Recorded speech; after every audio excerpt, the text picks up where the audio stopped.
barely got in. I'd bet my life savings that number 27 gets that football, and he does, and he walks into the end. His second of the night. Williamson back in the game at running back. Looking for the right side. They've run that play 4 times on this drive since 2011. Give goes Van Zandt. Into the end zone. Touchdown, Buccaneers.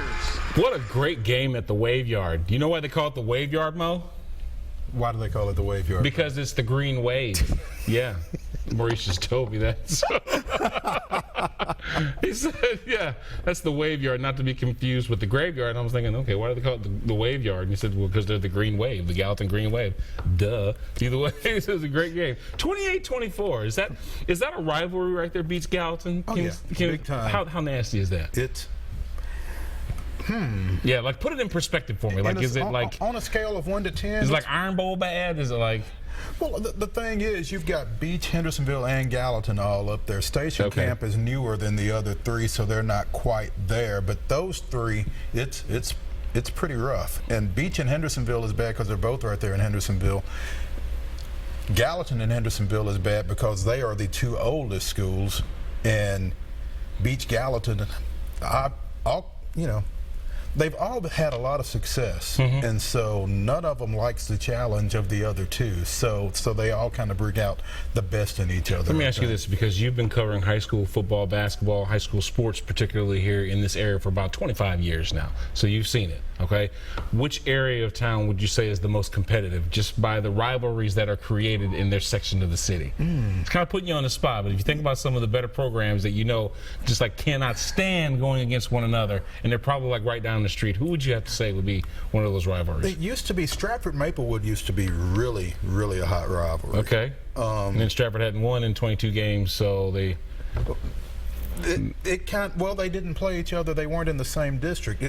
A long time ago, Nashville had a long time ago, Nashville had 2 districts, 11 and 12 AAA, and it was the east side of town and the west side of town. Stratford and Maplewood were both in 12 AAA, and again, those were 2 really, really solid programs. McGavock was over there as well. But that was a hot rivalry. Stratford Maplewood was. South of town, Franklin Brentwood was always a heated rivalry because they were both out there in Williamson County.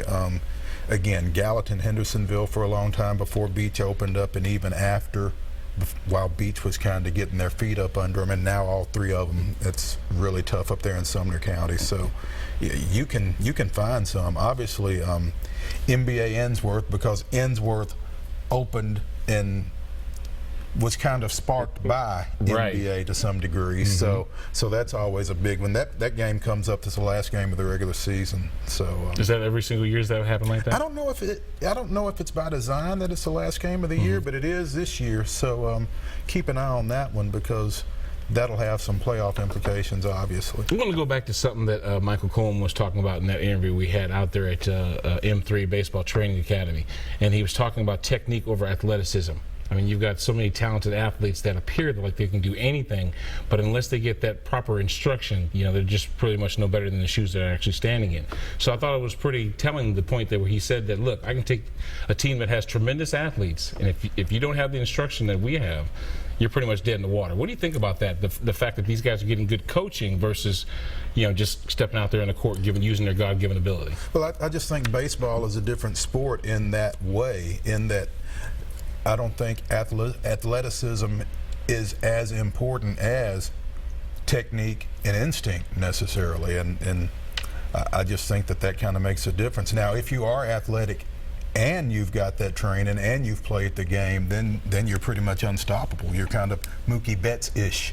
But I don't know that you necessarily have to be a great athlete to be a good baseball player, as opposed to maybe some other sports. Flipping the script to that, and we were talking about Jacoby Stevens, who had been mentioned nationally as one of the Defensive Players of the Year. It's one of 10 candidates, by the way, which is a pretty good accomplishment, especially coming from this area, talking about all the areas that have good football, from California to Florida, Texas, where they traditionally come from. Nashville has a top 10 defensive candidate. So when you look at athleticism, the talent that they actually have, he's getting great coaching down there as one of the Patriots programs. Kind of bounced around a little bit in Middle Tennessee area. Wasn't always a Patriot, but either way, way, a kid that seems like he can actually do something at the next level? Is he one of those guys that's combined with the coaching and athleticism to make a D1 athlete, you think? Oh, I think absolutely. I think if you look at a kid who was probably raised to be a football player, you're kind of probably looking at a Jacoby Stevens. And again, he's got the athleticism, he's got the instinct, he's got the technique. He's the total package, and he's so much fun to watch. Yeah. Hey, wrapping up real quick, we were talking with Michael Coleman about the option that he did have.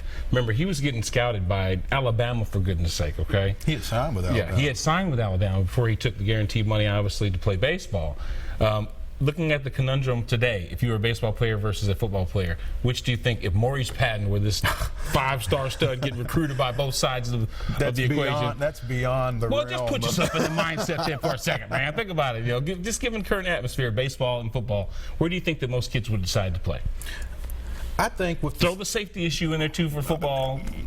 That's where I was going. I think with the safety issue that football is facing, I think a lot of parents would prefer that their kids would play baseball anyway if they had that opportunity and had that option. So I think baseball would win out at this point. There ain't a football coach in Middle Tennessee that would let a tall drink of water get out of that football program. So either way, that's going to wrap it up for another edition of the Zander Insurance Countdown to Friday. Very special thank you to our sponsors, Pull Apart. Get to online right there, find out where Pull Apart is near you, and of course, Price Point Furniture. Where the price is the point. Hey, we'll see you same bat time, same bat channel right here on the Zander Insurance Countdown to Friday. Have a great week, y'all.